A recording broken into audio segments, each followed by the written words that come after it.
මේ තියෙන්නේ පරණ UPS එකක්. අවුරුදු 10ක්වත් පරණ ඇති මට හිතන විදිහට. මේකේ මොඩල් එක ProLink Pro 1200S. මම 12 volt සෝලාර් පද්ධතිය හදන්න කලින් මේ UPS එක තමයි විදුලිය ඇන් හිටි සෑම අවස්ථාවකදීම පාවිච්චි කළේ. මේ UPS එකේ වෝල්ට් ඇම්පියර් ප්‍රමාණය 1200 විදිහට සඳහන් වෙනවා. මේක වොට් වලින් ගත්තොත් ආසන්න වශයෙන් වොට් 850ක් විතර වෙනවා. මේක මම ලොකු බැටරියකට සවි කරන්න පුළුවන් විදිහට මේ විදිහට කේබල් දාලා බැටරි ක්ලිප් සවි කරලා තියෙනවා. ඒ වගේම දිගු වෙලාවක් මේ ක්‍රියාත්මක කරද්දී පත්වීමක් සිදු වෙන නිසා කූලින් ෆෑන් දෙකකුත් මේ විදිහට සවි කරලා තියෙනවා. ඒ වගේම ඇනලොග් වෝල්ට් මීටර් එකකුත් සවි කළා. දැන් මම හදන්නේ පොඩි 12 වෝල්ට් බැටරියකින් මේට බලය ලබා දීලා මේ ක්‍රියාකාරීත්වය පෙන්වන්න. මම මෙතන පොඩි බැටරියක් යොදා ගත්තා. ප්‍රායෝගිකව මේ පාවිච්චි කරද්දී ලොකු බැටරියක් අවශ්‍ය බව විශේෂයෙන් මතක් කරන්න ඕන. පොඩි බැටරියකින් හැමදේම කරන්න පුළුවන් කියා වැරදියට තේරුම් ගන්න එපා.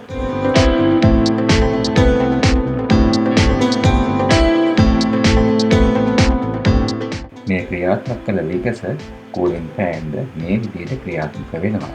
ඒ නිසා මෙය රත් වීම සෑහෙන්න අඩු කරගන්න පුළුවන්.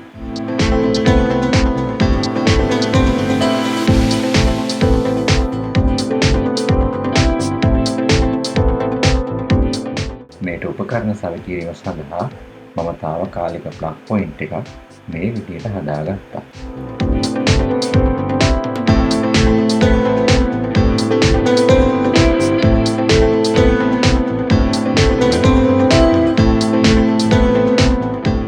මම දැන් මේ විදිහට UPS එකට සවි කරනවා.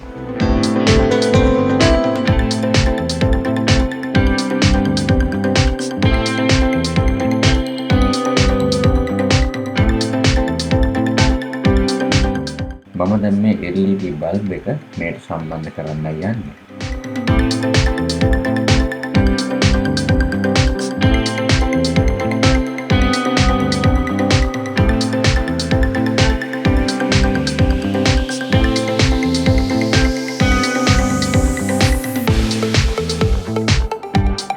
ඔබට පේනවා ඒක ගැටලුවක් නැතුව දැල් වෙන බව.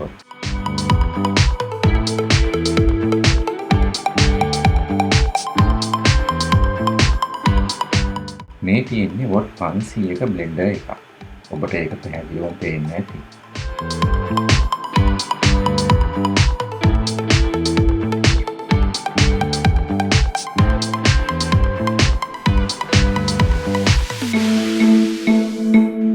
දැන් මම මේකත් මේ UPS එකෙන් ක්‍රියාත්මක කරන්නයි හදන්නේ.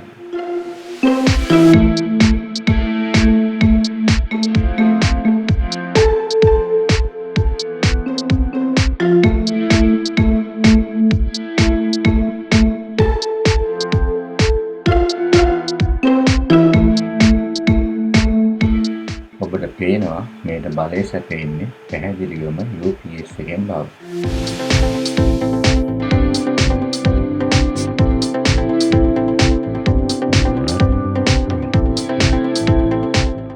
දැන් මම මේ විදිහට UPS එක ක්‍රියාත්මක කරවලා බ්ලෙන්ඩර් එක ක්‍රියාත්මක කරන්නයි හදන්නේ. ඔබට පේනවා ඒක හොඳින් ක්‍රියාත්මක වෙන බව. මෙය අඛණ්ඩව ක්‍රියාත්මක කරන්න නම් ලොකු බැටරියකට UPS එක සම්බන්ධ කළ යුතුම වෙනවා.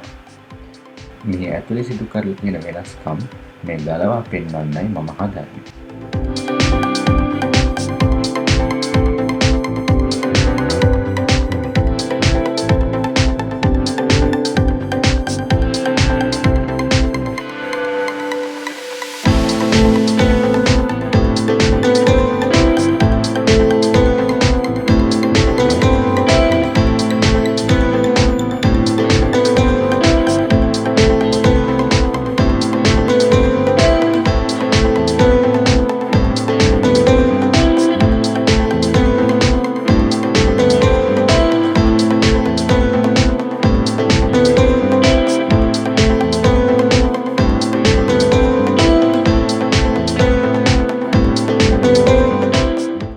දැන් අපි කේසින් එක මේ විදිහට ගලවනවා.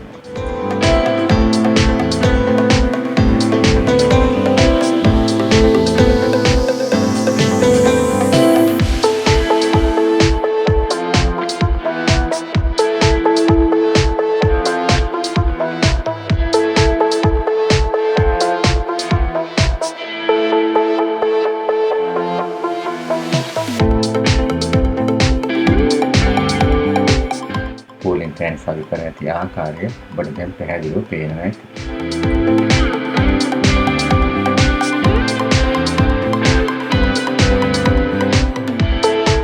මේ තමයි බැටරියට සම්බන්ධ කරන වයර්.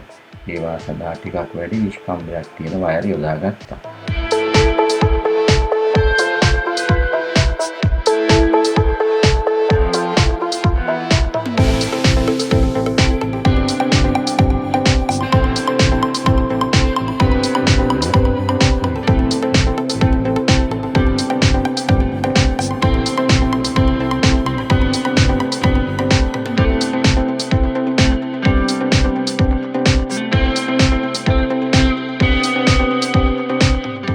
මේ තියෙන ට්‍රාන්ස්ෆෝමර් එක.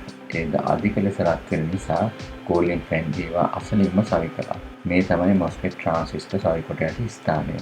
ඒවාද අධික ලෙස රත් වෙනවා.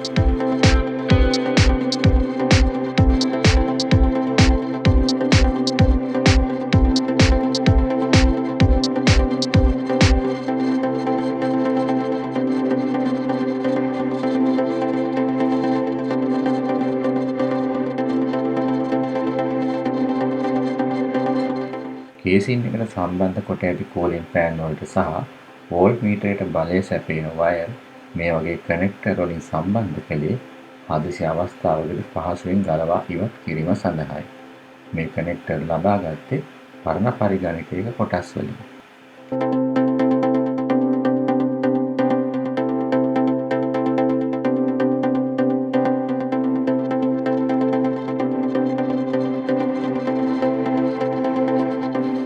කූලින් ෆෑන් වලට 12 වෝල්ට් සැපීම සඳහා 12 වෝල්ට් ඩ්‍රයිවර් එකක් යොදාගත්තා. මේ තමයි සාමාන්‍යයෙන් මේ UPS එකට බලය සපයන්න මම යොදා ගන්න ලොකු බැටරිය. මේ කේබල් එකෙන් තමයි මෙයින් නිපද වෙන 230 විදුලිය පිටතට ගන්න. දැන් අපි UPS එකේ බැටරි කේබල් මේ විදිහට බැටරියට සම්බන්ධ කරගනිමු.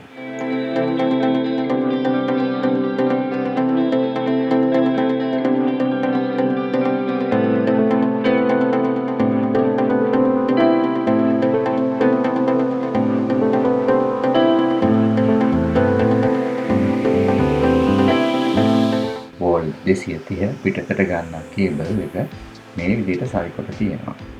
ඒ විදුලිය මේ ප්ලග් එක ඔස්සේ ප්‍රධාන බෙදා හැරීමේ පුවරුවට සම්බන්ධ කරලා තියෙනවා. අපි එතනට යන්න කලින් UPS එක මේ විදිහට ක්‍රියාත්මක කරමු. දැන් මේ ප්ලග් එකේ ස්විච් එක ඔන් කළ ගමන් විදුලිය ප්‍රධාන බෙදා හැරීමේ පුවරුවට ගමන් කරනවා. ප්‍රධාන බෙදා හැරීමේ පුවරුවට මෙන්න මේ වගේ රිලේ එකක් සවි කරලා තියෙනවා. එහි බල්බය රතු පාටින් දැල් වෙන ආකාරය ඔබට පේනවා ඇති. මේ තියෙන ඒ වගේ රිලේ එකක්. මේ රිලේ එක හඳුන්වන්නේ DP-DT නමින්. ඒට පුළුවන් අපට අවශ්‍ය ආකාරයට ප්‍රධාන විදුලිය සහ UPS එකේ විදුලිය එකිනෙක සම්බන්ධ නොවි නිවසට සපයන්න. ඉතින් මම මේ වීඩියෝ එක අරන් ආවේ පරණ UPS එකක් මේ වගේ පොඩි වෙනස්කම් කරලා ඉන්වර්ටර් එකක් විතර හදාගෙන මේ වගේ විදුලි අර්බුදයක් තියෙන කාලෙක යම්කිසි ආකාරයක ප්‍රයෝජනයක් ගන්න පුළුවන් බව මතක් කරලා දෙන්න.